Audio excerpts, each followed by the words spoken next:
अस्सलामुअलैकुम तमाम नाज़रीन, आप सभी का SK एजुकेशन क्लासेस पर खैर मकदम है। दिल की गहराइयों से आपका इस्तकबाल है। उम्मीद करता हूँ आप सभी बखैर व आफ़ियत से होंगे। आज हम 10वीं जमात के निसाब नवाए उर्दू का आगाज़ करने जा रहे हैं, इस उम्मीद के साथ कि आपको ये निसाब, इस किताब के तमाम असबाक बहुत ही अच्छी तरह से समझाए जाएंगे और आप बखूबी उनको समझेंगे। आपको एक एक करके तमाम असबाक और उनके एक एक लफ्ज़ को आसान ज़बान में आसान तरीके से समझाया जाएगा और असबाक ख़त्म होने के बाद उनके बाद असबाक के तमाम सवालात और जवाबात और इम्तहानात में आने वाले हर सवाल के लिए, इम्तहानात में आने वाले हर मौजू पर आपको बहुत ही पुरकशिश अंदाज़ में आपको हर बात समझाई जाएगी जो आपके लिए बहुत मुफीद साबित होगी। आज हम 10वीं जमात का ये सबक नंबर पहला भोला शुरुआत करने जा रहे हैं। इस सबक के शुरुआत करने से पहले, इस सबक के आगाज़ से पहले हमें नस्र और नज़्म के बारे में कुछ मुख्तसर तारुफ़ आपको समझाएंगे। सबसे पहली बात, हिस्सा नस्र और हिस्सा नज़्म होता क्या है। आप बच्चों ने, आप दोस्तों ने देखा होगा कि हिंदी में एक गद्य भाग होता है, एक काव्य भाग होता है। इसी तरह इंग्लिश में प्रोज़ और पोइट्री होता है।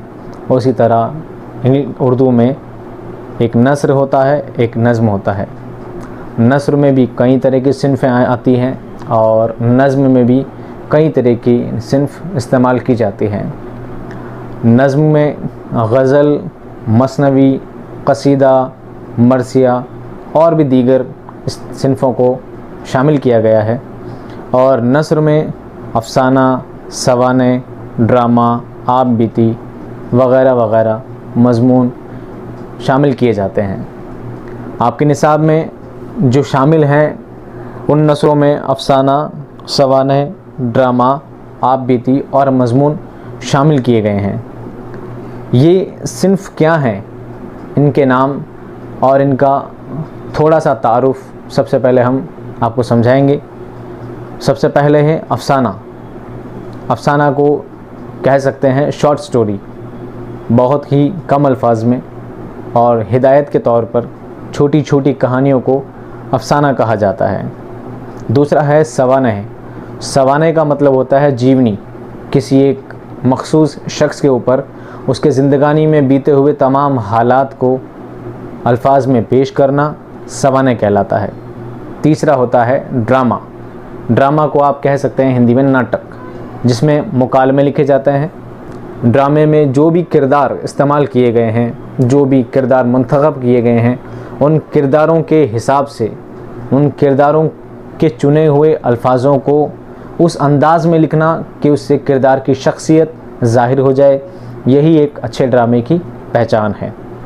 चौथा है आप बीती, यानी एक इंसान पर गुज़रने वाली कोई ख़ास कैफियत, कोई ख़ास घटना को अगर वो किसी तरह अल्फाज में पेश करता है तो इंसान ख़ुद अपने ऊपर कोई बात लिखता है, कोई वाक़या लिखता है, वो आप बीती कहलाती है। और आखिर में है मज़मून। मज़मून का मतलब है, हिंदी में मज़मून का कहते हैं निबंध। निबंध में हम कुछ भी लिख सकते हैं, किसी भी बात को हम तफसील से लिखा जा सकता है, वो होता है मज़मून। सबसे पहले हम शुरू करेंगे अफ़साना। अफ़साने को जानने के लिए हम अफ़साने के बारे में, उसका तारुफ़, उसकी ख़ासियत हम जानेंगे। शुरू करते हैं अफ़साना। अफ़साना 20वीं सदी के आगाज़ की पैदावार है। तेज़ी से बदलते हुए ज़माने का साथ देने वालों के लिए मुख्तसर अफ़साना ख़ास कशिश रखता है। अफ़साना 20वीं सदी का पैदावार, आगाज़ का पैदावार है। पैदा मतलब 20वीं सदी में इसका आगाज़ हुआ था, शुरू हुआ था। उससे पहले अफ़साने नहीं कहे जाते थे। तेज़ी से बदलते हुए ज़माने से मतलब है, मुख्तसर से मतलब है छोटा, पहले के ज़माने में जब लोगों के पास दीगर अशिया नहीं हुआ करती थी, जब लोगों के पास मोबाइल, टीवी, कंप्यूटर्स वगैरह टाइम पास की चीज़ें नहीं हुआ करती थी, तब लोग किस्से, कहानियों में, नावलों में, दास्तानों में अपना वक्त गुजारा करते थे। उनके पास बहुत वक्त हुआ करता था, तो वो लंबी तवील दास्तानें सुना करते थे, पढ़ा करते थे, उसमें अपना वक्त मसरूफ़ किया करते थे। फिर जैसे जैसे वक्त गुज़रता गया, लोगों के पास वक्त की किल्लत होती गई, और इसी वक्त की किल्लत को मद्देनज़र रखते हुए जो कहानियाँ लिखी जाने लगी, उन्हें अफ़साना कहा जाने लगा। अफ़साने में कहानियों का मौजू, कहानियाँ बहुत छोटी हुआ करती हैं। आगे देखिए, अफ़साना उस कहानी को कहते हैं जिसमें ज़िंदगी की सच्चाइयों का बयान होता है। नक्कादों ने अफ़साने की मुख्तलिफ़ तारीफ़ें बयान की हैं। एक नक्काद ने कहा है कि अफ़साना ऐसी नसरी तख्लीक है जो एक ही नशिस्त में पढ़ी जा सके। अफ़साने में ज़िंदगी की सच्चाइयों से मतलब ज़िंदगी के जो हालचाल होते हैं। दास्तानों में तो कई बातें झूठी भी हो सकती हैं, कई बातें मनगढ़ंत हो सकती है, पर अफ़सानों में इन चीज़ों को दूर रखा गया। अफ़साने में वही बातें, वही मसले मसाइल पेश किए गए, दुनिया का वही रुख पेश किया गया जो मौजूदा दौर में दुनिया चल रही थी। तो इस तरह अफ़साने में ज़िंदगी की सच्चाइयाँ पेश आती हैं, मौजूदा दौर की सारी बातें अफ़सानों में पेश की जाती हैं। और नक्काद कहते हैं समीक्षा करने वालों को, किसी चीज़ पर टिप्पणी करने वालों को नक्काद कहा जाता है।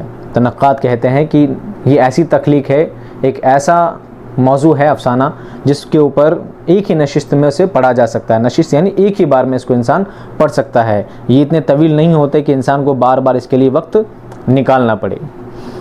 एक और नक्काद का कौल है कि अफ़साने में बुनियादी चीज़ व हिद्दत तासुर है। नक्कादों का ये भी कहना है कि अफ़सानों के किरदार हमारी ज़िंदगी और तजुर्बों से मुताबिकत रखते हैं। यानी अफ़साने में जो भी किरदार रखे जाते हैं, अफ़साने की जो कहानियाँ रखी जाती हैं, वो हमारी ज़िंदगी में जो हालात चल रहे हैं इस दौर में, उसी को मद्देनज़र रखते हुए कहानियाँ लिखी जाती है हिदायती तौर पर। अफ़साना कहानी इख्तिसार के साथ ज़िंदगी के किसी अहम गोशे को हमारे सामने पेश करता है। मुख्तसर होने की वजह से वाक़यात में झोल होने के अंदेशे भी कम होते हैं। अफ़साना निगार का मुशाहिदा और इंसानी नफ्सियात का मुताला गहरा होता है। अफ़साना निगार मतलब अफ़साना लिखने वाले मुसन्निफ़, उनका लोगों को जानने का, लोगों के दिल की बातों को जानने का, उनकी कैफ़ियतों को समझने का, उसका जो मुशाहिदा होता है, उसका जो नज़रिया होता है, वो बहुत पक्का और बहुत गहरा होता है। वो लोगों को बहुत अच्छी तरह से जानता है, समझता है, और उस दौर में जो भी हालात चल रहे हैं उन पर बहुत पैनी नज़र रखा करता है। कौन? अफ़साना निगार। और अफ़साना निगार मुख्तसर होने की वजह से, छोटा होने की वजह से अफ़साने में जो वाक़यात आते हैं, यानी कहानी में जो भी कड़ियाँ निकलती है, उन कड़ियों में झोल नहीं होता, क्योंकि दास्तान बहुत लंबी हुआ करती हैं, नावल बहुत लंबे हुआ करते हैं। जब तक इंसान आधा नावल पढ़ चुका होता है, तब तक वो पिछली बातों को धीरे धीरे उसकी यादें धुंधली होती जाती है, वो चीज़ें धीरे धीरे भूलने लगता है। पर अफ़सानों में ऐसा नहीं होता, क्योंकि अफ़साना बहुत छोटा होता है। तो जब कहानी शुरू होती है तब ही से लेकर कहानी के ख़त्म होने तक उसका पूरा जहन उस पर टिका रहता है। उर्दू के अहम अफ़साना निगारों में प्रेमचंद, अली अब्बास हुसैनी, सआदत हुसैन मंटो, असमत चुग़ताई, राजेंद्र सिंह बेदी, कृष्ण चंदर, ग़ुलाम अब्बास, क़ुर्रतुल ऐन हैदर, इंतज़ार हुसैन के नाम लिए जा सकते हैं। ये कौन हैं? ये सारे अहम अफ़साना निगार हैं। जब भी अफ़साने की बातें कही जाएंगी, जब भी अफ़साना निगारी के बारे में कोई बात कही जाएगी, ये मखसूस लोग हैं, ये वो चुनिंदा अफ़साना निगार हैं जिनका नाम बार बार अफ़साना निगारी में याद किया जाता है। उनके बाद नए अफ़साना निगारों की एक बड़ी तादाद भी हमारे सामने आ चुकी है। तादाद यानी बहुत बड़ी संख्या। उर्दू के अदबी असनाफ़ में अफ़साने का मर्तबा बहुत बुलंद है। बहुत से उर्दू अफ़साने दुनिया की मुख्तलिफ़ ज़बानों में तर्जुमा किए जा चुके हैं। उर्दू में जितने भी अफ़साने लिखे गए हैं, उनमें से बहुत से अफ़साने ऐसे हैं जिनको दुनिया की दूसरी ज़बानों में भी क्या किया गया है? तर्जुमा किया गया है। यानी दूसरे मुल्कों को भी पढ़ाने के लिए इतने ख़ास उन कदर मौज़ूआत पेश किए जाते थे कि उसमें ऐसी तासीर हुआ करती थी, ऐसा तासुर पाया जाता था कि उसको पढ़ने के बाद शौकियाना तौर पर उनको लोगों को दूसरे मुल्कों के लोगों को समझाने के लिए भी उसको दीगर ज़बानों में तर्जुमा किया गया। और इन अफसाना निगारों के बाद, इन ख़ास अफसाना निगारों के बाद भी एक बहुत बड़ी तादाद अफसाना निगारी के सामने आ चुकी है, क्योंकि अफसाना निगार को बहुत ही ज़्यादा पसंद किया जाता है दीगर सिनफ़ों के मुकाबिल में। दीगर सिनफ़ों के अलावा नावल और दास्तान और जो भी सिनफ़ें नस्र में पाई जाती है, उनमें सबसे ज़्यादा मकबूल सिनफ़ कौन सी है? अफसाना। आइए अब हम जानते हैं और पढ़ते हैं आज का सबक भोला। भोला सबक को लिखने वाले हैं राजेंद्र सिंह बेदी। तो पहले हम राजेंद्र सिंह बेदी के ज़िंदगानी के हालात और उनके अहवाल के बारे में जानेंगे। उसके बाद हम शुरू करेंगे हमारा सबक भोला। राजेंद्र सिंह बेदी 1915 ता 1984। राजेंद्र सिंह बेदी की विलादत 1915 में हुई थी और आपकी वफ़ात 1984 में हुई थी। राजेंद्र सिंह बेदी तहसील डिस्का ज़िला सियालकोट में पैदा हुए। इब्तदाई तालीम के बाद लाहौर आ गए। 1932 में तालिब इल्मी के ज़माने में अंग्रेज़ी, उर्दू और पंजाबी में नज़में और कहानियाँ लिखने लगे थे। राजेंद्र सिंह बेदी का जन्म कहाँ हुआ था? तहसील डिस्का में, यानी सियालकोट के एक तहसील है डिस्का, वहाँ पर आपकी विलादत हुई थी। और इब्तदाई तालीम मतलब प्राथमिक शिक्षा, शुरुआती तालीम ख़त्म होने के बाद, प्राथमिक शिक्षा के बाद आप कहाँ चले गए थे? लाहौर चले गए थे। और 1932 में तालिब इल्म यानी विद्यार्थी होने के ही ज़माने में, स्टूडेंट होने के ही ज़माने में आपने अंग्रेज़ी, पंजाबी और उर्दू में कहानियाँ और नज़में वगैरह लिखने लग गए थे, यानी कि ये शौक़ उनको बचपन से ही था। कुछ मुद्दत बाद पोस्ट ऑफिस लाहौर में क्लर्क हो गए। कुछ वक्त गुजरने के बाद आप एक पोस्ट ऑफिस में क्लर्क की नौकरी आपको मिल गई। 1943 में डाक खाने की मुलाजमत से मुस्तअफ़ी होकर मरकज़ी हुकूमत के पब्लिसिटी डिपार्टमेंट में काम किया और उसके बाद ऑल इंडिया रेडियो में बहैसियत स्टाफ आर्टिस्ट काम करने लगे। मुस्तअफ़ी कहते हैं इस्तीफ़ा देने को, यानी 1943 में डाक खाने की मुलाजमत कहते हैं नौकरी को। डाक खाने की नौकरी से आपने इस्तीफ़ा दे दिया और पब्लिसिटी डिपार्टमेंट में आपने काम करना शुरू कर दिया। और उसके बाद आपने ऑल इंडिया रेडियो में स्टाफ आर्टिस्ट के रूप में भी आपने काफ़ी लंबा काम किया। 1948 में जम्मू रेडियो स्टेशन के डायरेक्टर बनाए गए, लेकिन एक ही साल में इस्तीफ़ा देकर बम्बई चले गए और फिल्मों के लिए लिखने लगे।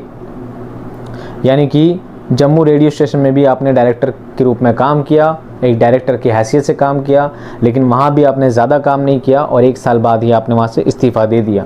आपने वहाँ से काम छोड़ दिया और कहाँ चले गए? मुंबई चले गए और वहाँ जाकर आपने फिल्मों के लिए किस्से, कहानियाँ वगैरह लिखना शुरू कर दिया। उनके अफसानों के 6 मजमूए हैं। मजमू कहते हैं बंद को। आपके अफसानों के 6 मजमूए हैं, जिनमें ख़ास हैं दाना व दाम 1965, गिरहन 1942, आज़ादी से पहले शाया हो चुके थे। शाया यानी छपना। दाना व दाम और गिरहन आज़ादी से पहले ही छप चुके थे। कोख जली 1949, अपने दुख मुझे दे दो 1965, हाथ हमारे कलम हुए 1974, मुक्तिबोध 1982, आज़ादी के बाद मंजर आम पर आए। मंजर आम यानी आम लोगों के बीच में सामने आ गए। ये आपके जो अफसानों के बंद थे। एक अल्फाज है हाथ हमारे कलम हुए। कलम का मतलब है कटना। यहाँ बड़े काफ से कलम है, कलम यानी कटना। एक छोटे काफ से कलम होता है, कलम यानी कलम, पेन जिसे कहा जाता है। तो यहाँ पर है हाथ हमारे कलम हुए, यानी हाथ हमारे कट गए। ड्रामों के 2 मजमूए बेजान चीज़ें 1943 और सात खेल 1946 में शाये हुए। आपने ड्रामों में भी हाथ आजमाया है और ड्रामों में भी आपके दो ड्रामों के मजमूए बहुत मशहूर हुए, जिनमें कौन से हैं? बेजान चीज़ें और सात खेल। राजेंद्र सिंह बेदी का नावल एक चादर मैली सी 1962 उनकी तसानीफ़ में सबसे ज़्यादा मशहूर हुआ। राजेंद्र सिंह बेदी ने कुछ फिल्में भी बनाई, जिनमें दस्तक खासी मशहूर हुई। मिर्ज़ा गालिब देवदास, मधुमती और अनुराधा में बेदी के मुकालमे बहुत मशहूर हुए। मुकालमा कहते हैं वार्तालाप को, बातचीत को, कन्वर्जेशन को।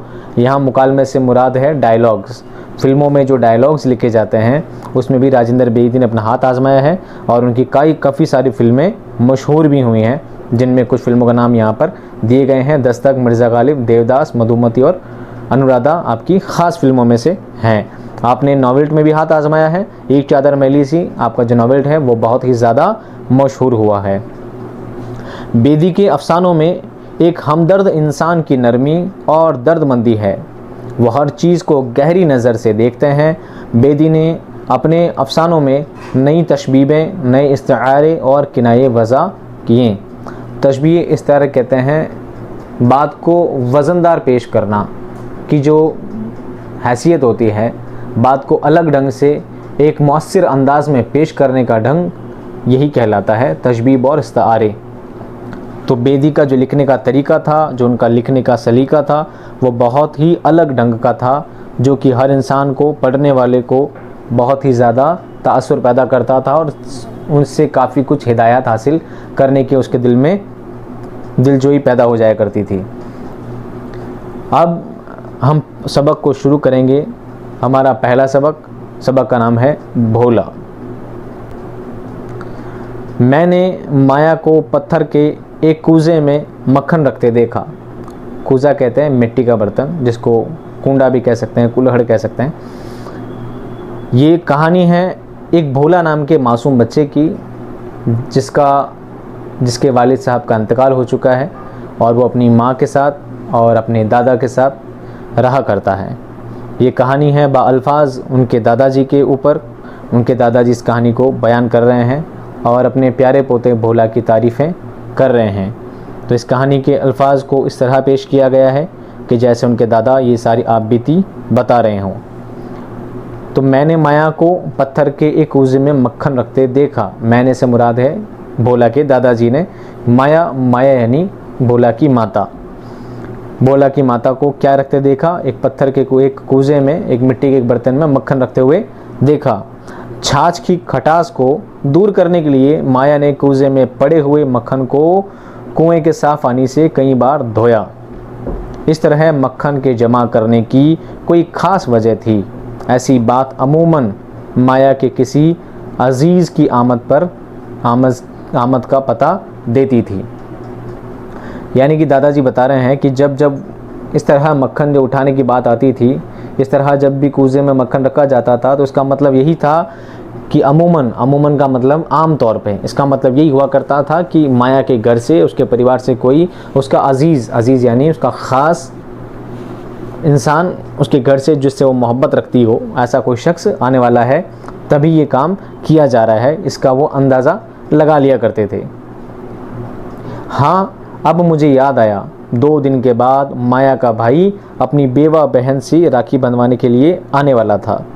यूँ तो अक्सर बहनें भाइयों के यहाँ जाकर उन्हें राखी बांधती हैं, मगर माया का भाई अपनी बहन और भांजे से मिलने के लिए खुद ही आ जाया करता था और राखी बंधवा लिया करता था। राखी बंधवा कर वो अपनी बेवा बहन को यकीन दिलाता था कि अगरचे उसका सुहाग लुट गया है, मगर जब तक उसका भाई ज़िंदा है, उसकी रक्षा, उसकी हिफाजत की जिम्मेदारी अपने कंधों पर लेता है। नन्हे भोले ने मेरे इस ख्याल की तस्दीक कर दी। गुनाह सोचते हुए उसने कहा, बाबा परसों मामू जी आएंगे ना? यानी कि दादाजी ने अपनी बहू को जब इस तरह मक्खन उठा कर रखते हुए देखा तो उन्होंने अंदाज़ा लगा लिया था कि ज़रूर माया का कोई रिश्तेदार या कोई करीबी शख्स आने वाला है, तभी ये मक्खन उठा कर रख रही है। इस बात का अंदाज़ा उन्होंने लगा लिया था और अंदाज़ा लगाते उनको याद आया कि हाँ, 2 दिन बाद उनका भाई यानी माया का भाई, उनकी बहू का भाई आने वाला है। किस लिए? राखी बंधवाने के लिए। वैसे तो बहनें ही राखी बंधवाने अपने भाई के घर जाती हैं, पर माया का भाई बहुत ही ज़्यादा अच्छा इंसान था और माया से काफ़ी मोहब्बत रखता था, इसलिए वो ही अक्सर माया से और अपने प्यारे भांजे से मिलने खुद ही आ जाया करता था और इस बात की तस्दीक भी करता था कि अगरचे उसका सुहाग लुट चुका है, यानी अगरचे उसका शौहर इंतकाल फरमा चुका है, पर इसकी वो फिक्र ना करे। उसका भाई जब तक ज़िंदा है उसकी रक्षा की, उसकी ज़िम्मेदारी, उसकी हर तकलीफ़ के में उसका भाई उसके साथ खड़ा है। यही बात वो दिमाग में चल रही थी, दौड़ रही थी। वो इसी सोच में, इसी पशुपेश में थे कि उनके पोते ने इस बात की तस्दीक कर दी। तस्दीक करना मतलब पक्का कर देना। और पोते ने बोल दिया कि बाबा परसों मामू जी आएंगे ना। ये बात सुनते ही मुझे पक्का यकीन हो गया कि हाँ, अब इसके मामू आने वाले हैं। मैंने अपने पोते को प्यार से गोद में उठा लिया। भोले का जिस्म बहुत नर्म और नाजुक था और उसकी आवाज़ बहुत सुरीली थी, जैसे कमल की नज़ाकत और सफ़ेदी, गुलाब की सुर्खी और बुलबुल की अलहानी को इकट्ठा कर दिया हो। भोला एक छोटा और मासूम बच्चा था। वो बहुत छोटा था, इसलिए उसका जिस्म नरम मुलायम था, जैसा कि छोटे प्यारे बच्चों का जिस्म हुआ करता है। तो उसके दादा उसकी तारीफ़ में लिखते हैं कि वो ऐसा था। उसकी आवाज़ बहुत सुरीली थी, क्योंकि प्यारे बच्चों, छोटे बच्चों की आवाज़ बहुत मीठी हुआ करती है। जैसे कमल की नज़ाकत, यानी कमल के फूल में जो नज़ाकत हुआ करती है, वैसी सफ़ेदी, सफ़ेदी कहते हैं सफ़ेद को, गोरा चिट्टा और खूबसूरत बच्चा था।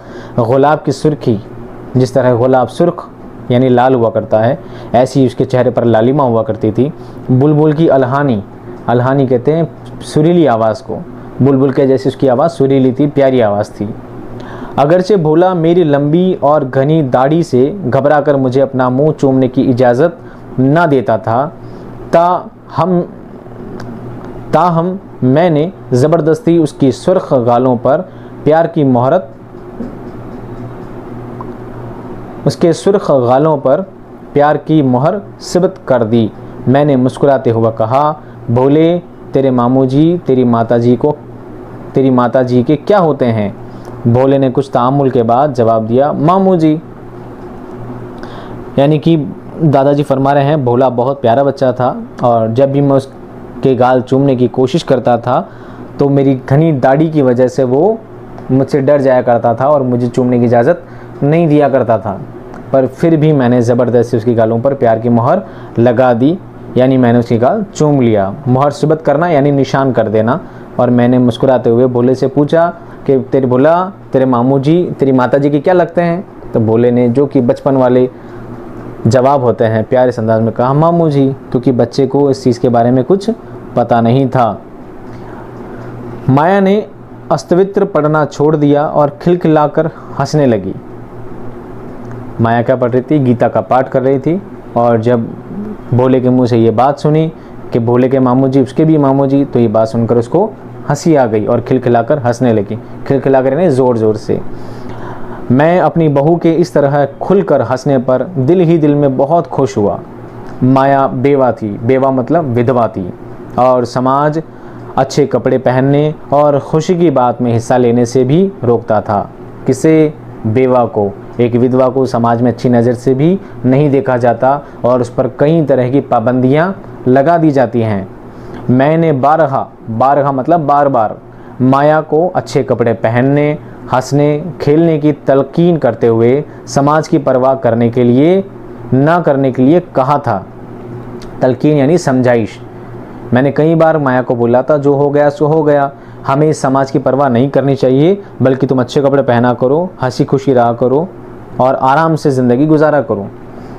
मगर माया ने अज़ खुद यानी अपने आप, खुद ब खुद अपने आप को समाज के रूह फरसा अहकाम के ताबे कर लिया। ताबे यानी पीछे, अहकाम हुक्म की जमा अहकाम, जो समाज के हुक्म होते हैं, जो समाज की बातें होती है, समाज के जो नियम कायदे कानून होते हैं, उनके पीछे कर लिया। खुद ब खुद ही मेरे कई बार समझाने के बाद भी वो सिर्फ समाज की बातों, उनके नियमों में बंद कर रह गई। उसने अपने तमाम अच्छे कपड़े और जेवरात की पिटारी एक संदूक में मुकफ़िल करके चाबी एक जौहड़ में फेंक दी। माया ने हंसते हुए अपना पाठ जारी रखा। माया ने क्या किया था? जब उसके शौहर का इंतकाल हो गया था तो माया ने अपने अच्छे कपड़े, अपने जेवरात वगैरह, जो भी उसके अच्छे सामान थे जो एक सुहागन औरत के पास हुआ करते हैं, उन सभी चीज़ों को मुकफ़िल कहते हैं, बंद कर देंगे, ताला लगाने को।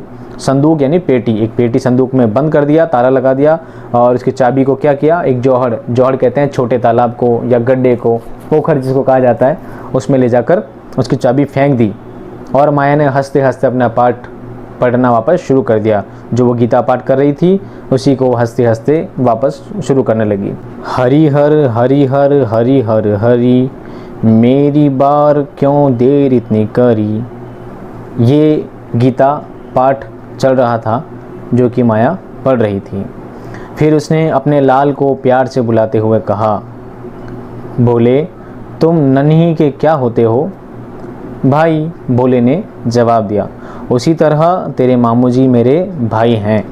यानी कि भोले को समझाते हुए उन्होंने पूछा, नन्ही जो भोले की छोटी बहन थी, तो उसने पूछा कि तुम नन्ही के क्या लगते हो। तो भोले ने प्यार से जवाब दिया कि मैं उसका भाई लगता हूँ। तो माँ ने ये बात समझाते हुए कहा कि जिस तरह तुम नन्ही के भाई लगते हो उसी तरह तेरे मामू जी भी मेरे क्या लगते हैं, भाई लगते हैं। भोला ये बात समझ ना सका कि एक शख्स किस तरह एक ही वक्त में किसी का भाई और किसी का मामू हो सकता है। वो अब तक यही समझता आया था कि उसके मामू जान उसके बाबा जी के भी मामू जी ही हैं। भोले ने उस मखमसे में, मखमसा बोलते हैं उलझन को, उधेड़बुन को, उस पजल को, भोले ने उस मखमसे में पढ़ने की कोशिश न की और उचक कर माँ की गोद में जा बैठा और अपनी माँ से गीता सुनने के लिए इसरार करने लगा। इसरार कहते हैं जोर देने लगा। वो गीता महज उस वजह से सुनता था कि वो कहानियों का शौकीन था और गीता के अध्याय यानी पाठ, गीता के चैप्टर के आखिर में महात्म सुनकर वो बहुत खुश होता और फिर जौहर के किनारे उगी हुई दूब की मखमली तलवारों में बैठकर घंटों उन महात्मों पर गौर किया करता। मखमली तलवार दूब कहते हैं, हरी हरी जो घास हुआ करती है छोटी, उनको दूब कहा जाता है। तो मखमली तलवार उन्हीं को कहा जाता है। तीखी, जिस तरह तीखी तलवारों जैसी होती है पर बहुत मुलायम हुआ करती है। तो इस पैसेज में ये बताया गया है कि भोले को ये बात अजीब लगी कि ऐसा कैसे हो सकता है कि एक शख्स एक टाइम में किसी का मामू भी हो जाए, किसी का भाई भी हो जाए, किसी का चाचा भी हो जाए। ये चीज़ कैसे पॉसिबल है, ये चीज़ कैसे मुमकिन है। एक बार तो सोचा, फिर उसने सोचा बात को छोड़ दी जाए, इस उलझन में ना पड़कर वो तो उछलता हुआ गया, वो चक्कर अपनी माँ की गोद में जाकर बैठ गया और क्या करने लगा, गीता का पाठ सुनने लगा। वो गीता का पाठ क्यों सुनना चाहता था, क्योंकि गीता के अंत में, गीता के पाठ होने के बाद में जो महात्मा हुआ करता था वो सुनने का बहुत शौकीन था, क्योंकि उसे बचपन से ही कहानियाँ सुनने का बड़ा शौक़ रहता था। और जब उन महात्माओं में जो अच्छी अच्छी हिदायती बातें हुआ करती थी वो उनको बाद में बैठकर बहुत घंटों उस पतली धूप पर लेट जाता और जाकर बैठा बैठा सोचा करता था।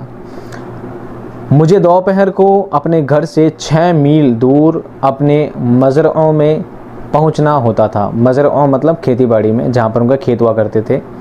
अपने घर से दूर, घर से कितना दूर, 6 मील दूर। बूढ़ा जिस्म उस पर मुसीबतों का मारा हुआ, जवानी के आलम में 3-3 मन बोझ उठाकर दौड़ा किया, मगर अब 20 सेर बोझ के नीचे गर्दन पिचकने लगती है। बेटे की मौत ने उम्मीद को यास में तब्दील करके कमर तोड़ दी थी।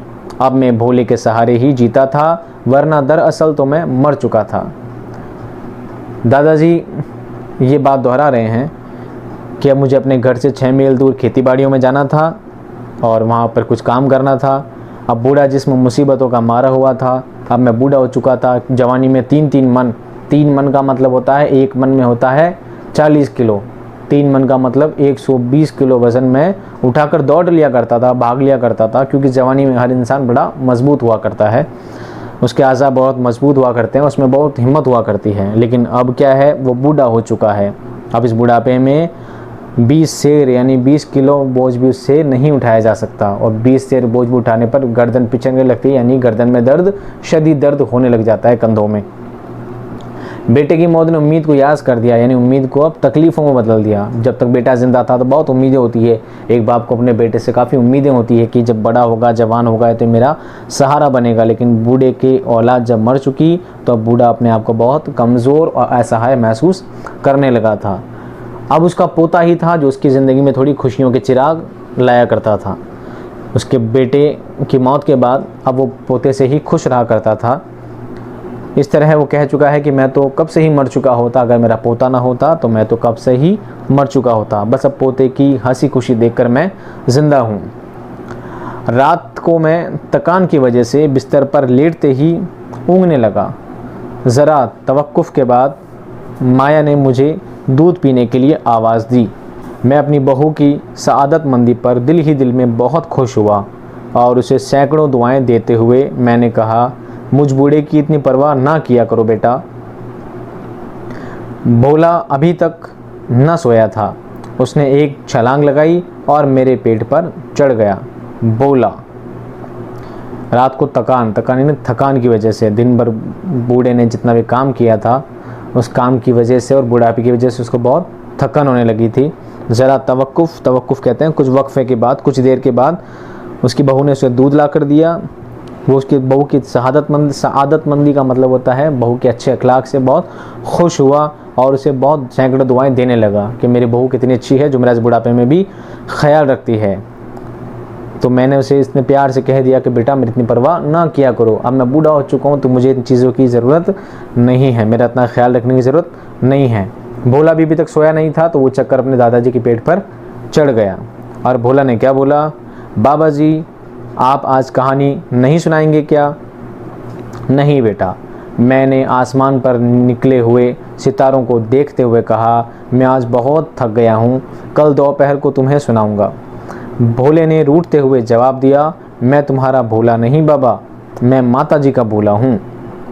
भोले ने इसरार किया कि उसे कहानी सुननी है, लेकिन दादाजी दिन भर के काम से बहुत ज़्यादा थक गए थे, इसलिए उन्होंने कहानी सुनाने से मना कर दिया। वो आराम करना चाहते थे। तो भोला नाराज़ हो गया और नाराज़गी की हालत में बोला, मैं तुम्हारा बच्चा नहीं हूँ, मैं तुम्हारा भोला नहीं हूँ, मैं तो माता जी का भोला हूँ। भोला भी जानता था कि मैंने उसकी ऐसी बात कभी बर्दाश्त नहीं की। मैं हमेशा उसे यही सुनने का आदी था कि भोला बाबा जी का है, माता जी का नहीं। मगर उस दिन हलों को कंधे पर उठाकर 6 मील तक ले जाने और पैदल ही वापस आने की वजह से मैं बहुत थक गया था। दादाजी कह रहे हैं कि मैं भी नहीं चाहता था कि भोला ये बात कभी कहे कि भोला जी दादा का नहीं, बाबा का नहीं, बल्कि माता जी का है। ये बात उनको भी बर्दाश्त नहीं होती थी, इसलिए वो भोला की हर ख्वाहिश पूरी किया करते थे। लेकिन दिन भर हल चलाने की वजह से उनको बहुत ज़्यादा थकन हो गई थी। इतना दूर चलने के बाद बूढ़े में इतनी ताकत नहीं थी और वो आराम करना चाहता था। शायद मैं इतना ना थकता अगर मेरा नया जूता एड़ी को ना दबाता और उस वजह से मेरे पाँव में टीस ना उठती। टीस कहते हैं शदीद दर्द को, कहते हैं कि मेरे पाँव में इतना दर्द नहीं होता अगर वो नया जूता में एड़ी ना दबती। उनके नए जूते से एड़ी दब रही थी, इसलिए उनको ज़्यादा तकलीफ़ होने लगी और ज़्यादा पैर में दर्द हो गया और थकान भी बहुत ज़्यादा होने लग गई थी। इस गैर मामूली थकन के यानी वजह से मैंने भोले की वो बात भी बर्दाश्त की। मैं आसमान में सितारों को देखने लगा। आसमान के जुनूबी गोशे में एक सितारा मशअल की तरह रोशन था। गौर से देखने पर वो मध्यम होने लगा और मैं ऊँघते ऊँघते सो गया। जुनूबी गोशे का मतलब होता है उत्तरी दिशा में जो तारा होता है वो चमक रहा था, मशअल यानी मशाल की तरह चमक रहा था और धीरे धीरे वो मध्यम होता गया। मध्यम यानी उसकी रोशनी धीरे धीरे कम होने लगी। असल में रोशनी कम नहीं थी, बल्कि धीरे धीरे उसे क्या आने लग गई थी, नींद आने लगी थी और वो ऊँघते ऊँघते सुस्ती करते करते सो गया। सुबह होते ही मेरे दिल में ख्याल आया कि भोला सोचता होगा कि कल रात बाबा ने मेरी बात किस तरह बर्दाश्त की।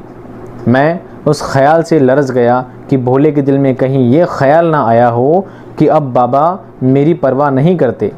शायद यही वजह थी कि सुबह के वक्त उसने मेरी गोद में आने से इनकार कर दिया और बोला, मैं नहीं आऊँगा तेरे पास बाबा। क्यों भोले? भोला बाबा जी का नहीं, भोला माता जी का है। कौन बोला ये? भोला बोला। भोला उस बात से नाराज़ था कि उसके दादा ने उसे कल रात को कहानी नहीं सुनाई थी और दादा को इस बात की फ़िक्र थी कि कहीं ऐसा ना हो कि मेरी पोते के दिल में मेरे लिए धीरे धीरे मोहब्बत कम हो जाए, क्योंकि वो दादा उसके पोते की ही खुशी से ज़िंदा थे। यानी वो हर वक्त अपने पोते को खुश देखना चाहते थे, उसी खुशी में खुश रहना चाहते थे। इसलिए सुबह जब गोद में लेने की इच्छा जाहिर की तो वो भोला उनकी गोद में नहीं आया। उसने ये बात दोहरा दी कि भोला तो बाबा जी का नहीं है, भोला तो माता जी का है।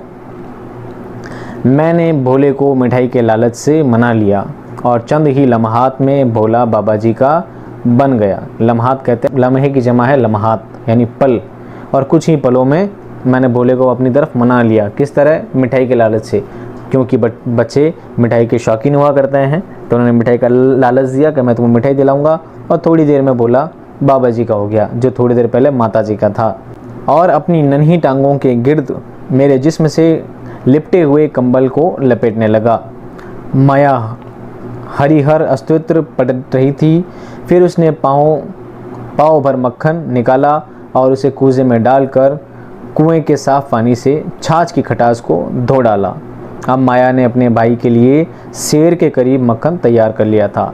सेर उस ज़माने का वज़न है। पुराने ज़माने में किलो नहीं हुआ करता था, बल्कि सेर में वज़न को नापा जाता था। तो अब माया ने क्या किया, पाव भर मक्खन और निकाल लिया, और थोड़ा थोड़ा करते उसने सेर करीब यानी 1 किलो का आसपास मक्खन इकट्ठा कर लिया। क्यों? क्योंकि उसका भाई आने वाला था। मैं बहन भाई के इस प्यार के जज्बे पर दिल ही दिल में खुश हो रहा था, इतना खुश कि मेरी आंखों से आंसू टपक पड़े। मैंने दिल में कहा, औरत का दिल मोहब्बत का एक समंदर होता है।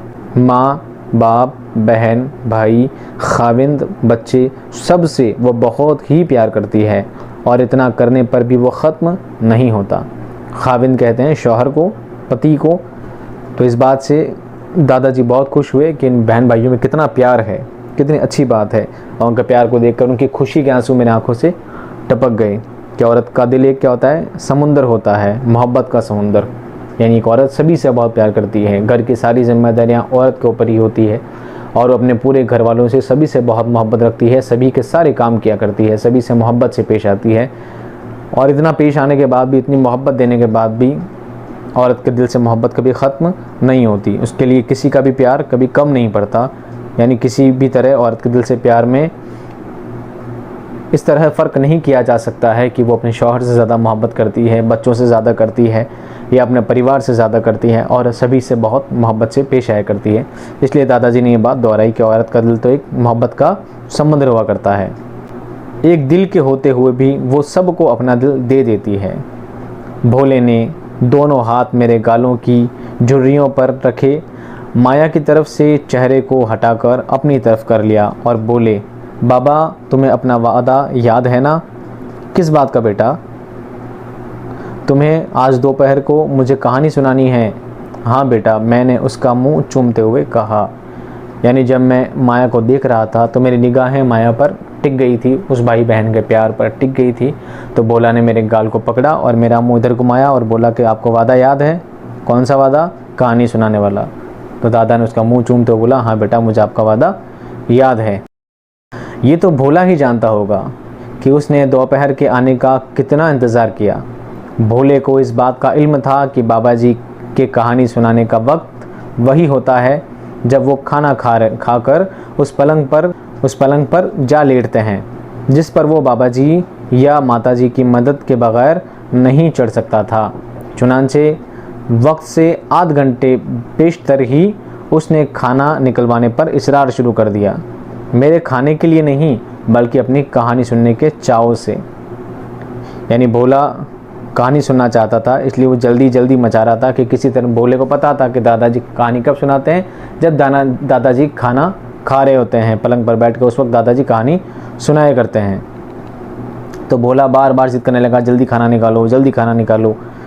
हालांकि ये बात नहीं थी कि उनको दादाजी के खाने की फिक्र थी, बल्कि ये बात कि उनको कहानी सुनने का शौक़ था। और भोला अपनी कहानी सुनने की वजह से बार बार जिद कर रहा था कि दादाजी का खाना जल्दी निकाला जाए।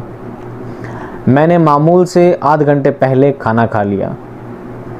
यानी रोज़ाना का जो वक्त था, मामूल यानी रोज़ाना के तौर तरीके, रोज़मर्रा की ज़िंदगी में जो खाना खाया करते थे, डेली का जो टाइम था, उससे आधे घंटे पहले ही खाना खा लिया। किस लिए? भोला की ज़िद की वजह से। अभी आखिरी निवाला मैंने तोड़ा ही था कि पटवारी ने दरवाजे पर दस्तक दी। दस्तक देना, खटखटाना। उसके हाथ में हल्की सी एक जरीब थी। जरीब कहते हैं नापने को, किसी चीज़ को नापने का, ज़मीन को नापने का पैमाना होता है, उसे जरीब कहा जाता है।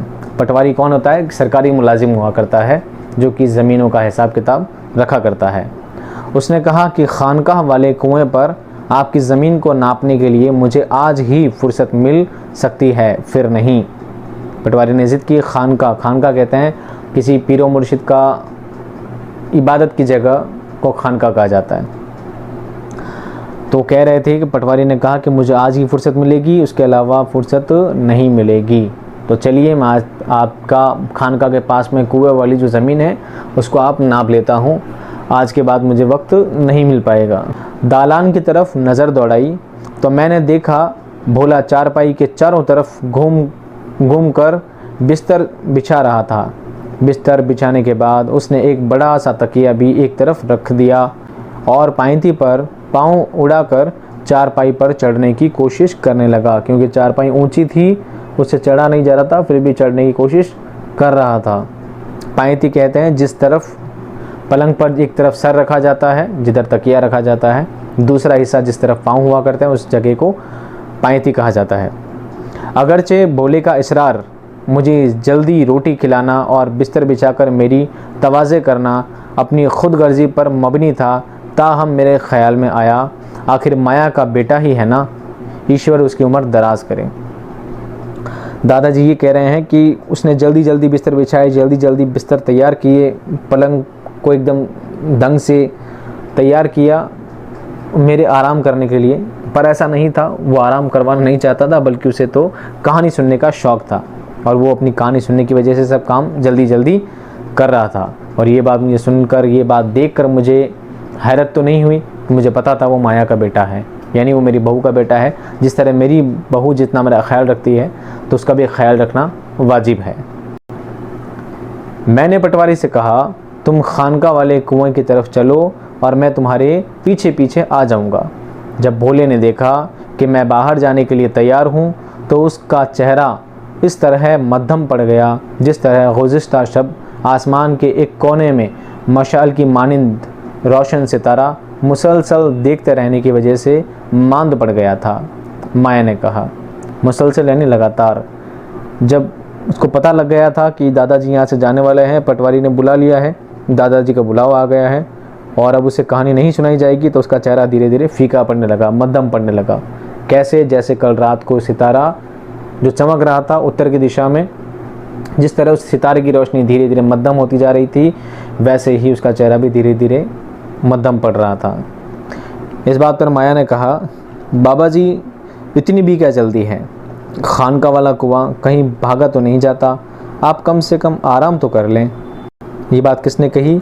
माया ने कही कि कुआं तो कहीं भागा नहीं जाएगा, पटवारी अपना काम करता रहेगा, आप थोड़ी देर आराम कर लीजिए, आपने अभी भी खाना खाया है, थोड़ी देर आराम करना आपके लिए मुनासिब रहेगा। हूँ, मैंने ज़ेर लब कहा। पटवारी चला गया तो ये काम 1 माह से अधर ना हो सकेगा। ज़ेर लब मतलब दबे हुए होठों से धीरे धीरे, होठों से होठों में धीरे धीरे जो बात कही जाती है, इंसान अपने ही मन में कुछ बात बड़बड़ाता है, तो ये बात ज़ेर लब कही जाती है। तो मैंने सोचा मनी मन अगर ये पटवारी चला गया तो मेरा काम 1 महीने तक और खिसक जाएगा, मेरा काम फिर 1 महीने के लिए टल जाएगा, आराम की किसे पड़ी है। माया खामोश हो गई। भोला मुंह बसोरने लगा, यानी मुंह छोटा करने लगा। उसकी आंखें नमनाक हो गई, नमनाक यानी नम हो गई, गीली हो गई, यानी उसकी आंखों से धीरे धीरे आंसू आने लग गए थे। उसने कहा, बाबा मेरी कहानी, भोले मेरे बच्चे। मैंने भोले को टालते हुए कहा, दिन को कहानी सुनाने से मुसाफिर रास्ता भूल जाते हैं। भोले ने सोचते हुए कहा, बाबा तुम झूठ बोलते हो, मैं बाबा जी का भोला नहीं बनता। यानी बाबा जी ने उसकी बात टालते हुए कहा कि अगर तुम दिन में कहानी सुनोगे तो मुसाफिर रास्ता भूल जाएंगे, क्योंकि उन्हें जाना भी बहुत ज़रूरी था, उनका काम होना बहुत ज़रूरी था। अब वो भोले को किस मुंह से मना करते? अगर वो भोले को फिर से साफ मना कर देते तो भोला उनसे नाराज़ हो जाता, जो कि दादाजी को नागवार गुजरता। इसलिए दादाजी ने अपनी बात को टालते हुए भोला को समझाते हुए कहा कि अगर तुम दिन में कहानी सुनोगे तो मुसाफिर रास्ता भूल जाएंगे, जबकि ऐसा कुछ होता नहीं है। अब जबकि मैं थका हुआ भी नहीं था और 15-20 मिनट इस्तराहत के लिए निकाल सकता था, भला भोले की उस बात को आसानी से किस तरह बर्दाश्त कर लेता। मैंने अपने शाने से चादर उतारकर चारपाई की पायंती पर रखी और अपनी दबती हुई एड़ी को जूती की कैद से निजात दिलाते हुए पलंग पर लेट गया। भोला फिर अपने बाबा का बन गया। लेटते हुए मैंने भोले से कहा, अब कोई मुसाफिर रास्ता भूल बैठे तो उसके तुम जिम्मेदार हो। यानी दादाजी ने क्या किया, अपने शाने से, शाने यानी कंधों से, अपने कंधे से चादर उतारी, पलंग की पायती पर यानी पैर वाली जगह पर रखी और पलंग पर बैठ गए। और अब भोले को बोला, और दादाजी ने लेटते ही बोला कि अब अगर कोई मुसाफिर रास्ता भूल जाए तुम्हारी इस कहानी के चक्कर में तो इसके ज़िम्मेदार कौन हो, तुम हो। ये बात दादाजी ने उसे टालते हुए कही। और मैंने भोले को दोपहर के वक्त 7 शहज़ादों और 7 शहज़ादियों की एक लंबी कहानी सुनाई। कहानी में उनकी बाहमी शादी को मैंने मामूल से ज़्यादा दिलकश अंदाज में बयान किया। यानी दादाजी ने उन दिन में जो कहानी सुनाई वो कहानी किसकी थी, 7 शहज़ादों और 7 शहज़ादियों की। शहज़ादे शहज़ादी मतलब राजकुमार और राजकुमारियों की कहानी सुना दी। और उस कहानी में जो शादी का जो वाक़या पेश आता है उसको गैर मामूल यानी बहुत ही दिलकश अंदाज में उसको पेश किया, यानी सुनने वाले को उसमें काफ़ी अच्छा लगे, उसको मज़ा आ जाए। भोला हमेशा उस कहानी को पसंद करता था जिसके आखिर में शहज़ादा और शहज़ादी की शादी हो जाए, मगर मैंने उस रोज़ भोले के मुंह पर खुशी की कोई अलामत ना देखी। अलामत यानी लक्षण ना देखी, ऐसी हालत ना देखी, बल्कि वो अफसरदा सा मुंह बनाए खफीफ तौर पर कांपता रहा। यानी कि हर बार मैं उसे जब कहानी सुनाता था, भोले को वही कहानी पसंद आती थी जिसके आखिर में शहज़ादा शहज़ादी क्या हो जाया करती थी, शादी हो जाया करती थी। वो कहानी उसे बहुत पसंद आती थी, पर उस दिन ना जाने उसे क्या हुआ, वो खफीफ तौर पर कांप रहा। यानी कि उस दिन उन्होंने भोले के चेहरे पर कोई खुशी नहीं देखी जो उसे कहानियाँ सुनने में मिला करती थी। इस ख्याल से कि पटवारी खानका वाले कुएं पर इंतज़ार करते करते थक कर अपनी हल्की हल्की झनकार पैदा करने वाली जरीब जेब में डालकर कहीं अपने गांव का रुख ना कर ले, मैं जल्दी जल्दी मगर अपने नए जूते में दबती हुई एड़ी की वजह से लंगड़ाता हुआ भागा। गो माया ने जूती को सरसों का तेल लगा दिया था, ताहम वो नरम मुतलक ना हुई। माया को पता था ये नया जूता है जो कि पैरों को पहनने में तकलीफ़ कर सकता है, पैरों में इससे तकलीफ़ हो सकती है, तो माया ने उसमें सरसों का तेल लगा दिया था, पर फिर भी उस जूते से वो राहत और वो आराम नहीं मिल पा रहा था और वो अभी तक नरम नहीं हुए थे। भोले को कहानी सुनाने के बाद उनको ये डर था कि ऐसा ना हो कि पटवारी अपनी जेब में जरीब डाले और वापस अपने गांव की तरफ रुख कर ले, वापस अपने गांव की तरफ चला जाए। तो उन्होंने जल्दी जल्दी दौड़ने की, भागने की कोशिश की, पर चूंकि उनके पैरों में शदीद दर्द था, लंगड़ाते लंगड़ाते कुएं की तरफ जाने लगे। शाम को जब मैं वापस आया तो मैंने भोले को खुशी से दालान से सहन में और सहन से दालान में कूदते फांदते देखा। वो लकड़ी के एक डंडे को घोड़ा बनाकर उसे भगा रहा था और कह रहा था, चल मामू जी के देश रे घोड़े, मामू जी के देश, मामू जी के देश, हाँ हाँ मामू जी के देश घोड़े। क्या कर रहा था भोला? अपने घर के जो चौक में दालान में घूम रहा था, एक डंडे को लेकर इधर कूद फांग रहा था, दौड़ रहा था, गोल गोल चक्कर लगा रहा था और बोल रहा था घोड़े को, मामू जी के देश चल, मामू जी के देश, बच्चों वाली बातें कर रहा था, नादानियों भरी। जो ही मैंने दहलीज़ में कदम रखा, दहलीज़ यानी चौखट पर, भोले ने अपना गाना ख़त्म कर दिया और बोला, बाबा आज मामू जान आएंगे ना? फिर क्या होगा भोले? मैंने पूछा। दादाजी को देखकर भोले ने गाना ख़त्म किया और पूछा, आज मामू जी आएंगे? तो दादाजी ने जवाब दिया, मामू जी तो आ जाएंगे, फिर क्या होगा? मामू जान अगन बोट लाएंगे, मामू जी कल्लू कुत्ता लाएंगे, मामू जी के सर पर मक्की के भुट्टों का ढेर होगा। होगा ना बाबा? हमारे यहाँ तो मक्की होती ही नहीं बाबा, और तो और ऐसी मिठाई लाएंगे जो आपने ख्वाब में भी ना देखी होगी। ये बातें कौन दोहरा रहा था? ये बातें दोहरा रहा था भोला। बोल रहा था, मेरे लिए मिठाई लाएंगे, अगन बोट लाएंगे, काफ़ी भुट्टे लेकर आएंगे, ऐसी ऐसी चीज़ें लेकर आएंगे जो आपने ख्वाब में भी ना देखी होगी। ऐसी मिठाई लेकर आएंगे जो आपने ख्वाब में भी ना देखी होगी, आपने सपने में भी नहीं ऐसी मिठाई देखी होगी। ऐसी मिठाई कौन लेकर आएंगे? मामू जान लेकर आएंगे। ये बात कौन बोल रहा था? भोला बोल रहा था। मैं हैरान था और सोच रहा था कि किस खूबी से ख्वाब में भी ना देखी होगी कि अल्फाज 7 शहज़ादों और 7 शहज़ादियों वाली कहानी के बयान में से उसने याद रखे थे। जीता रहे, मैंने दुआ देते हुए कहा, बहुत ज़हीन लड़का होगा और हमारे नाम को रोशन करेगा। दादाजी ने सोचा ये कितना ज़हीन बच्चा है, ख्वाब में भी नहीं देखी होगी ये बात। छोटे से बच्चे को कहाँ से पता चली? ये पता चली उसको कहानियों से, जो कहानी मैंने उसे गुज़िश्ता दौर में सुनाई थी। उसने उनमें से वो लाइन चुरा ली, यानी उसमें से वो बात उसने पकड़ ली और आज उसने बात दोहरा दी कि आपने ख्वाब में भी नहीं देखी होगी। ये बात देखकर, ये बात उसके मुंह से सुनकर दादाजी को बहुत खुशी हुई। ये कितना ज़हीन बच्चा है, मेरी कहानियों में से अल्फाज पकड़ लेता है, उन्हें याद रख पाता है। बहुत ही ज़हीन, यानी बहुत ही जहनत वाला होशियार बच्चा है।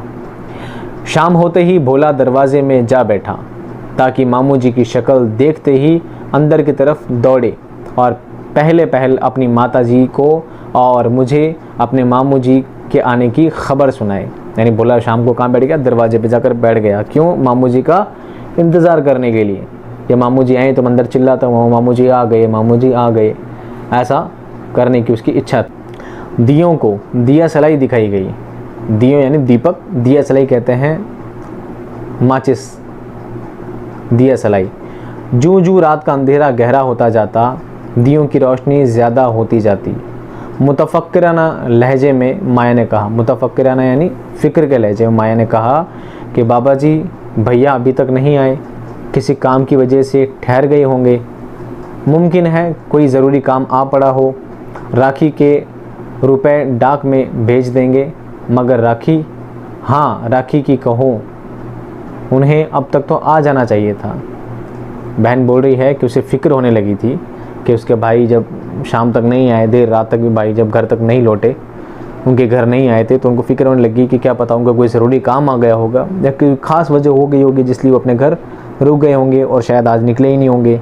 ये बात उनके दिमाग में ऐसी पशुपेश जारी थी। मैंने भोले को ज़बरदस्ती दरवाजे की दहलीज पर से उठाया। भोले ने अपनी माताजी से भी ज़्यादा मुतफक्किराना लहजे में कहा, माताजी मामू जी क्यों नहीं आए? माया ने भोले को गोद में उठाते हुए और प्यार करते हुए कहा, शायद सुबह को आ जाएं तेरे मामू जी। यानी भोले को भी काफ़ी चिंता थी कि उसके मामू जी अभी तक क्यों नहीं आए। तो दादाजी ने उसे दरवाजे से उठाया और घर के अंदर ले गए, पर वो भी बार बार पूछ रहा था कि मामू जी क्यों नहीं आए। तो माताजी ने कहा कि कोई बात नहीं, हो सकता है कोई ज़रूरी काम हो गया हो इसलिए रुक गए हो, सुबह तुम्हारे मामू जी आ जाएंगे। मेरे भोले। फिर भोले ने अपने नरम और नाजुक बाजुओं को अपनी माँ के गले में डालते हुए कहा, मेरे मामू जी तुम्हारे क्या होते हैं जो तुम नन्ही के हो? भाई तुम जानो। और बंसी भोले का दोस्त के क्या होते हैं? कुछ भी नहीं, भाई भी नहीं कि नहीं। यानी जब भोले को दरवाजे से उठाया गया तो भोला उसकी माँ की गोद में चला गया और भोले ने फिर वापस उसी अंदाज में पूछा कि मेरे मामू जान तुम्हारे क्या लगते हैं? तो माँ ने इसी बात को दोहराते हुए जवाब दिया कि जो तुम नन्ही के लगते हो वही तुम्हारे मामू मेरे लगते हैं। और बंसी जो भोले का दोस्त है, तो भोला पूछता है बंसी के क्या लगते हैं? तो माँ ने कहा बंसी के तुम्हारे मामू कुछ भी नहीं लगते। तो भोला बोला भाई भी नहीं लगते? तो माताजी ने कहा हाँ उनके भाई भी नहीं लगते। और भोला उस अजीब बात को सोचता हुआ सो गया। जब मैं अपने बिस्तर पर लेटा तो फिर वो मशाल की मानिंद चमकता हुआ सितारा आसमान के कोने में मेरे घूरने की वजह से मानिंद होता हुआ दिखाई दिया। मुझे फिर भोले का चेहरा याद आ गया जो मेरे खानका वाले कुएं को जाने पर तैयार होने की वजह से यूं ही मानिंद पड़ गया था। कितना शौक़ है भोले को कहानी सुनने का। वो अपनी माँ को अस्तवित्र भी पढ़ने नहीं देता। इतना छोटा बच्चा भला गीता को क्या समझे, मगर सिर्फ उस वजह से कि उसके अध्याय का महात्म एक दिलचस्प कहानी होती है। वो निहायत सब्र से अध्याय के ख़त्म और महात्म को शुरू होने का इंतज़ार किया करता है। यानी रात को जब दादा अपने पलंग पर लेट गए थे तो पलंग पर लेटे लेटे उस सितारे को देख रहे थे। जब सितारे की रोशनी धीरे धीरे मध्यम पड़ने लगी तो उनको भोला का वही चेहरा याद आ गया कि जब वो कुएं पे जा रहे थे तो भोले का मुंह किस तरह फीका हो गया था, किस तरह उसका मुंह छोटा हो गया था। वो उसी बात को याद करते करते भोले के बारे में सोचने लगे कि भोला कितना अच्छा बच्चा है, कितना होशियार और कितना ज़हीन बच्चा है। उसे कहानियाँ सुनने का कितना शौक़ है कि वो अपनी माँ को गीता पढ़ने भी नहीं देता। वो तो सिर्फ इंतज़ार करता है कि कब अध्याय, कब महात्म्य शुरू हो। और महात्मा में भी क्या होती है, दिलचस्प कहानियाँ होती है, इसलिए उसको सुनने का बहुत शौक़ था। माया का भाई अभी तक नहीं आया, शायद ना आए, मैंने दिल में कहा। उसे अपनी बहन का प्यार से जमा किया हुआ मक्खन खाने के लिए तो आ जाना चाहिए था। मैं सितारों की तरफ देखते देखते ऊँघने लगा। यकायक माया की आवाज़ से मेरी आँख खुली। वो दूध का कटोरा लिए खड़ी थी। मैंने कई बार कहा है तुम मेरे लिए इतनी तकलीफ़ ना किया करो। मैंने कहा, दूध पीने के बाद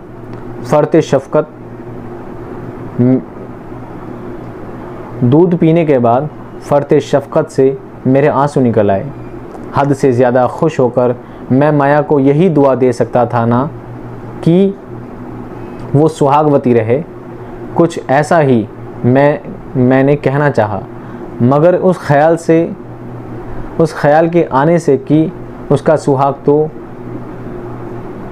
बरस हुए लुट गया था, मैंने कुछ ना कहने की गरज से अपनी रिक़्क़त को दबाते हुए कहा। यानी जब दादाजी लेट गए थे, धीरे धीरे उनकी आंखें बंद होने लगी थी, उनको धीरे धीरे नींद का गलबा होने लगा था, तो अचानक उनकी आंख खुल गई। यकायक यानी अचानक उनकी आंख खुल गई थी। क्यों? क्योंकि माया दूध का कटोरा लेके पास में खड़ी थी। और मैंने फिर वही बात कह दी कि मैंने पहले भी कहा है मुझ बुढ़े की इतनी फ़िक्र नहीं किया करो, पर फिर भी तुम बार बार ये तकलीफ़ किया करती हो।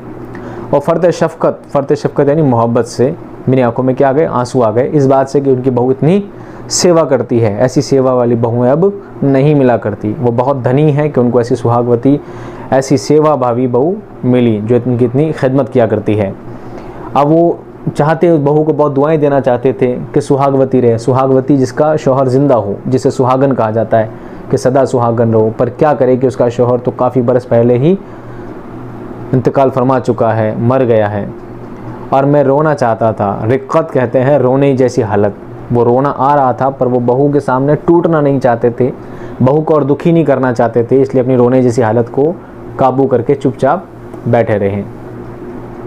और रोने जैसी हालत में वापस अपने आंसुओं को रोककर ये कहने लगे, बेटी तुम्हें इस सेवा का फल मिले बगैर ना रहेगा।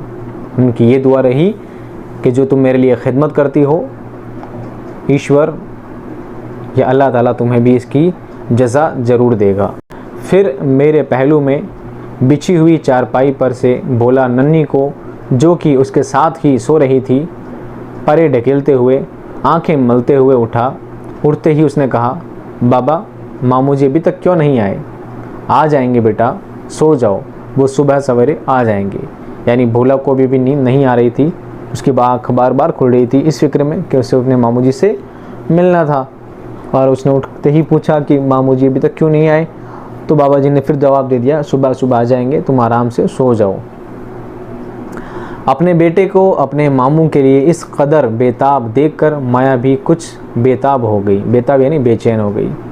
ऐन उस तरह जिस तरह एक शमा से दूसरी शमा रोशन हो जाती है। कुछ देर के बाद वो भोले को लिटाकर थपकने लगी, यानी थपकियाँ देने लगी सुनाने के लिए। माया की आंखों में भी नींद आने लगी। यूं भी जवानी में नींद का गलबा होता है, और फिर दिन भर काम काज करके थक जाने की वजह से माया गहरी नींद सोती थी। मेरी नींद तो आम बूढ़ों की सी नींद थी। कभी 1 आध घंटे तक सो लेता, फिर 2 घंटे जागता रहता, फिर कुछ देर ऊँघने लग जाता और बाकी रात अख्तर शुमारी करते गुजार देता। मैंने माया को सो जाने के लिए कहा और भोले को अपने पास लिटा लिया। अब चूँकि रात बहुत ज़्यादा हो गई थी तो माया को भी नींद का गलबा यानी नींद जैसी हालत होना, नींद की कैफियत तारी होना, उनको नींद आने लग गई थी। तो बाबा जी कह रहे हैं कि अब नींद तो उसको आनी ही थी, क्योंकि दिन भर बहुत ज़्यादा काम करती थी, और जो इंसान बहुत ज़्यादा काम करता है तो उसको थकान हो जाती है, और थकान की वजह से उसको बहुत ज़्यादा नींद, एक पक्की गहरी नींद आया करती थी।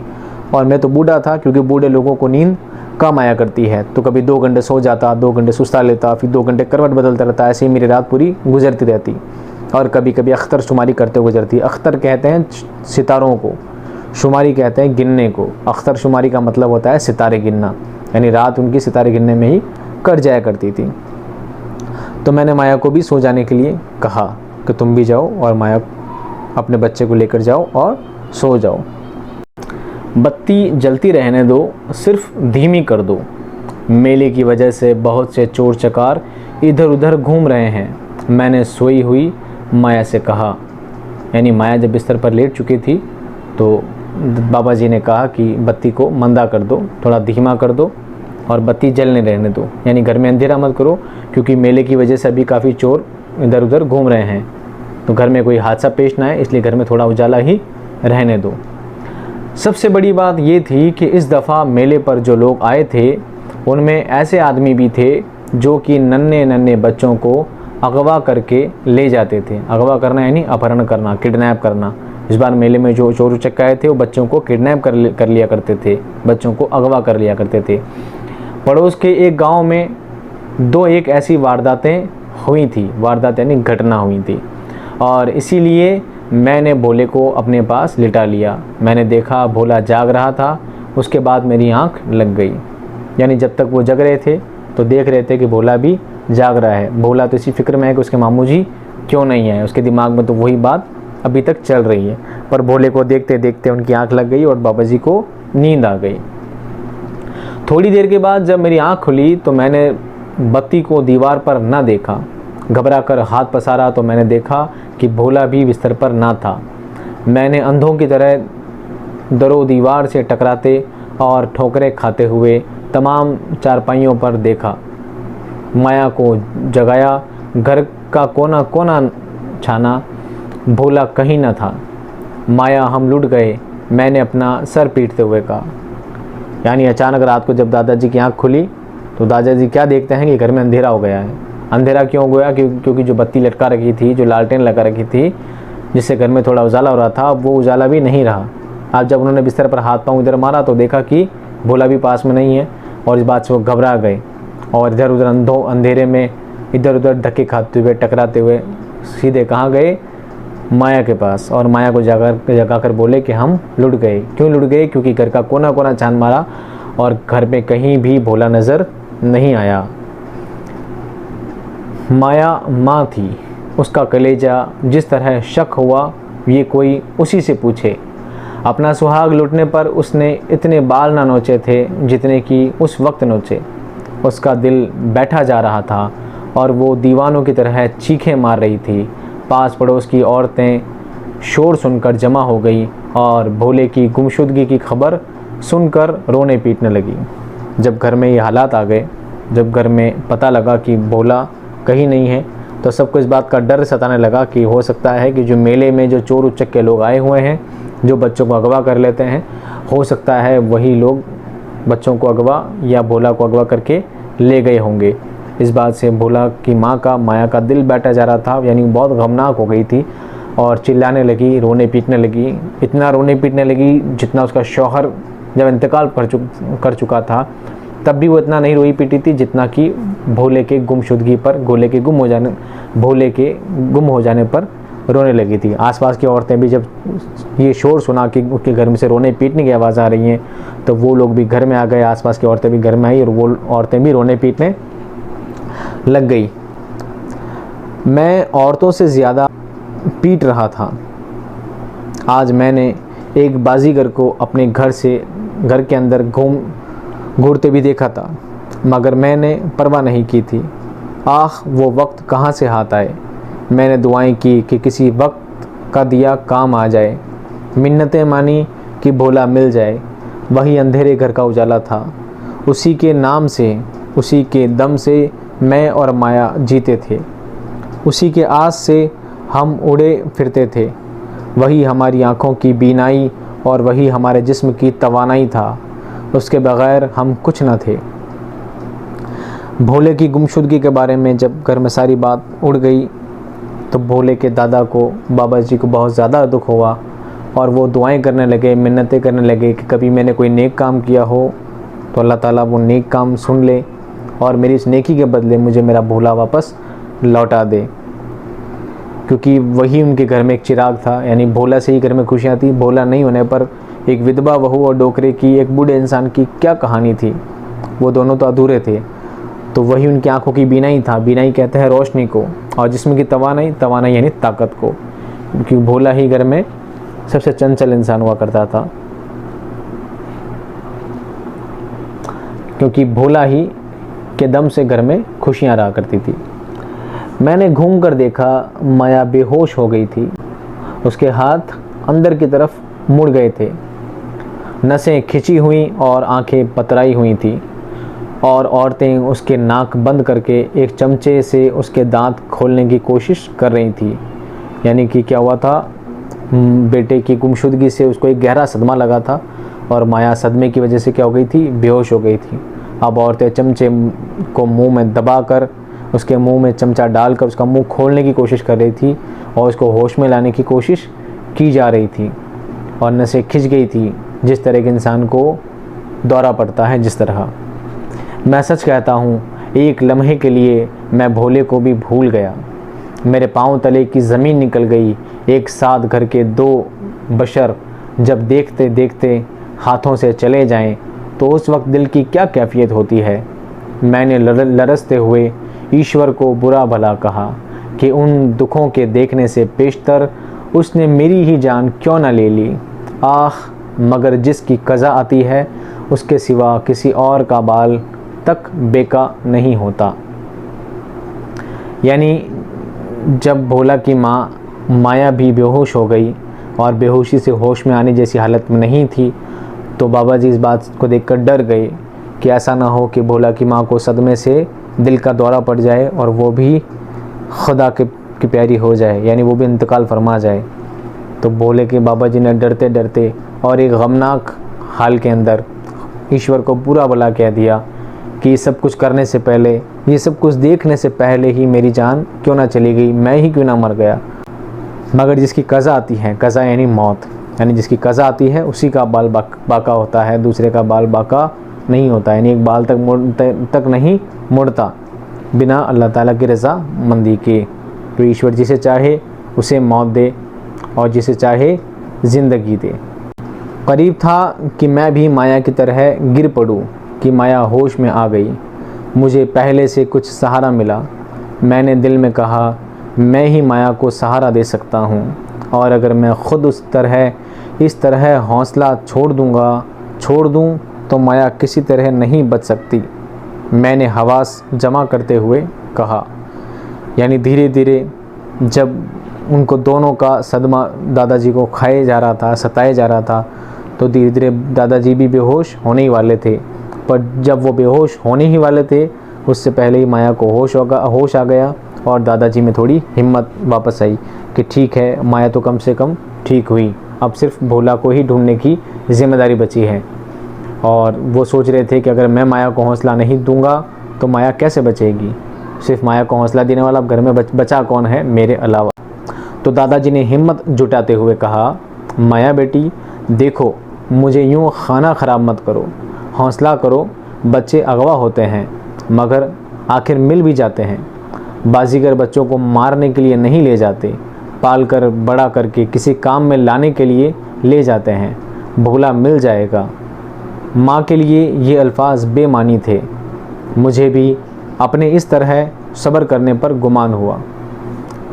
उन्होंने माया को बोला कि जो चोरू चक्के होते हैं जो बच्चों को उठाकर ले जाते हैं, ऐसा नहीं वो बच्चों को जान से मार देते हैं, बल्कि बच्चों को किसी न किसी काम में लगा देते हैं। तो ऐसा नहीं है, तुम हिम्मत रखो और बच्चा मिल जाएगा, यानी भोला मिल जाएगा। उन्होंने अपनी बहू की हिम्मत बढ़ाने के लिए ये बात बोली, पर वो खुद भी जानते थे कि ये बात सब बेमानी है। इस वक्त इन बातों का कोई मतलब नहीं है, क्योंकि माँ का दिल आखिर माँ का दिल ही होता है।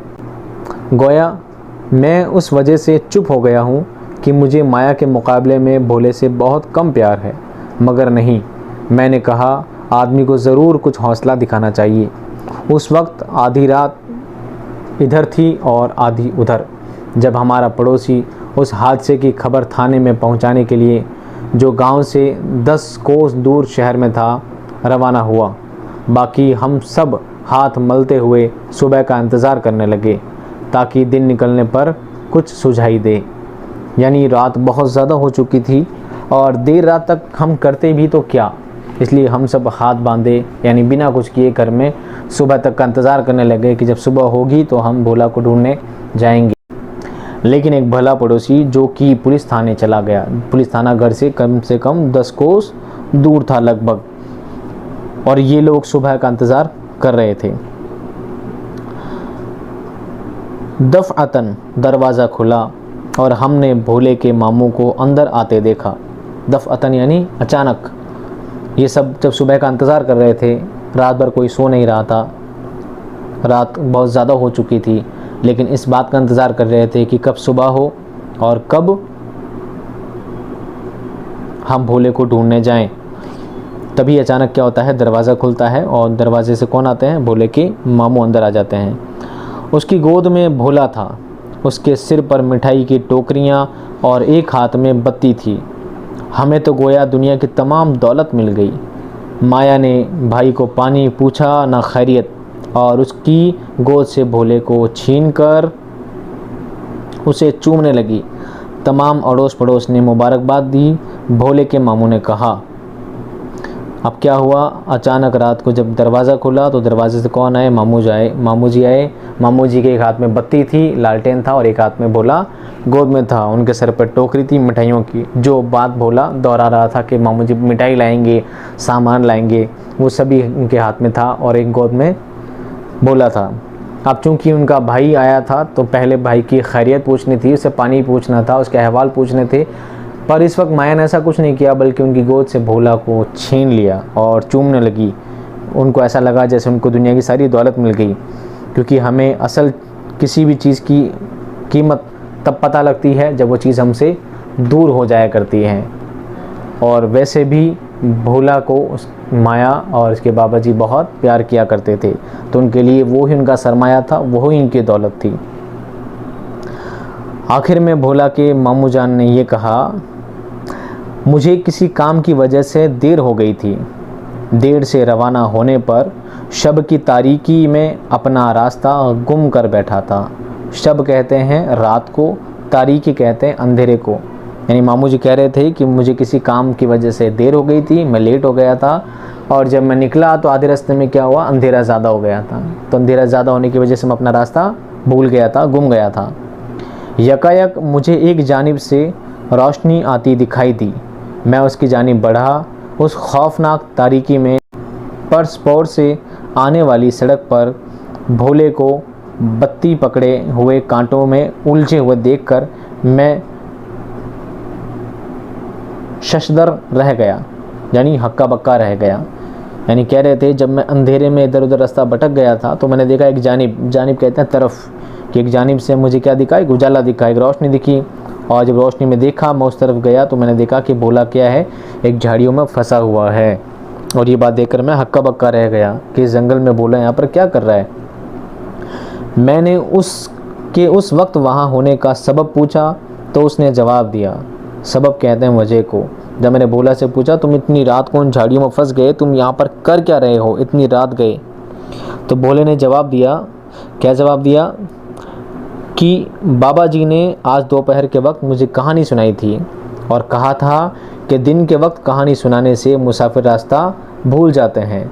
तो तुम देर तक ना आए तो मैंने यही जाना कि तुम रास्ता भूल गए हो, तुम रास्ता भूल गए होंगे। और बाबा ने कहा था कि अगर कोई मुसाफिर रास्ता भूल गया तो तुम जिम्मेदार होंगे ना। यानी भोला ने बड़ी मासूमियत से इस बात का जवाब दिया कि जब आज दोपहर में दादाजी ने मुझे कहानी सुनाई थी तो दादाजी ने बोला था कि दोपहर में जब कहानियाँ सुनाई जाती है, दोपहर में जब कहानी सुनाई जाती है तो मुसाफिर रास्ते भूल जाया करते हैं। तो अगर अब कोई मुसाफिर रास्ता भूल जाएगा तो उसके ज़िम्मेदार कौन होंगे, तुम होंगे, यानी कि भोला होगा। तो जब रात हो गई और तुम नहीं आए, यानी मामू जी नहीं आए, तो मुझे लगा कि तुम भी कहीं रास्ता भूल गए होंगे, क्योंकि मैंने कहानी सुनने की ज़िद की थी और मैंने दोपहर में कहानी सुनी थी। इस वजह से मुझे डर लगा और मैंने जाना कि कहीं तुम रास्ता भूल गए हो, तो मैं बत्ती लेकर तुम्हें जंगल की तरफ या रास्ते की तरफ ढूंढने आ गया। ये कहानी लिखी है राजेंद्र सिंह बेदी ने। ये अफसाना लिखा गया है राजेंद्र सिंह बेदी का। इस अफसाने के ज़रिए उन्होंने समझाया है कि भोला जो एक बहुत मासूम और बहुत भोला बच्चा है, उसकी बातों से उसकी मासूमियत को झलकाया गया है। तो दोस्तों, उम्मीद करता हूँ आपको ये कहानी, ये अफसाना पसंद आया होगा। इस अफसाने के सवालात, जवाबात, इस अफसाने से मुतालिक इम्तिहान में आने वाले तमाम मौजू पर हम चर्चा करेंगे अपने अगले वीडियो में। तब तक के लिए मैं आपसे अलविदा चाहूँगा। अगर आपको ये वीडियो पसंद आया हो तो प्लीज़ लाइक करें, शेयर करें और सब्सक्राइब करें। तब तक के लिए खुदा हाफिज़।